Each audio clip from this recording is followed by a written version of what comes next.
જે પણ નાની મોટી અહીંયા અહીંયાથી વાત થઈ એમ કે ભાઈ ગેરમાર્ગે દોરવાનું ચાલી રહ્યું છે, તો આપણે સૌ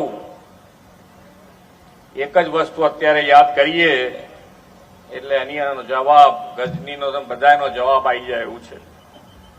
ઓપરેશન સિંદૂરની જ્વલંત સફળતા માટે વિશ્વ નેતા અને યશસ્વી વડાપ્રધાન શ્રી નરેન્દ્રભાઈ મોદી સાહેબ તથા દેશની સૈન્યના દરેક જવાનોને આપણા સૌ વતી ખૂબ ખૂબ અભિનંદન પાઠવું છું.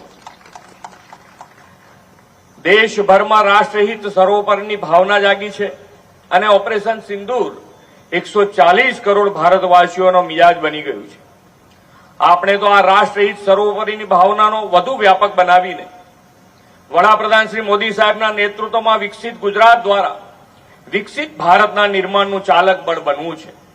તેના માટેનો એક જ માર્ગ છે અને એ છે વિકાસનો માર્ગ. ગુજરાતને વડાપ્રધાન શ્રી વિઝનરીનો અઢી દાયકાથી લાભ આપણને મળી રહ્યો છે અને આદરણીય વડાપ્રધાનશ્રીએ વિકાસની જે રાજનીતિ વિકસાવી છે તેના મૂળમાં વિસાવદર પણ રહેલું છે. વડાપ્રધાન શ્રી નરેન્દ્રભાઈ મોદીના નેતૃત્વમાં વિશ્વની સૌથી મોટી પાર્ટી ભારતીય જનતા પાર્ટીની ગુજરાતની પહેલી સરકારના મુખ્યમંત્રી સ્વર્ગસ્થ કેશુબાપાની કર્મભૂમિ પણ વિસાવદર છે. આજે જયારે હું વિસાવદરની જનતા સમક્ષ ઉભો છું ત્યારે હું સ્વ કેશુબાપાને પણ નતમસ્તક વંદન કરું છું.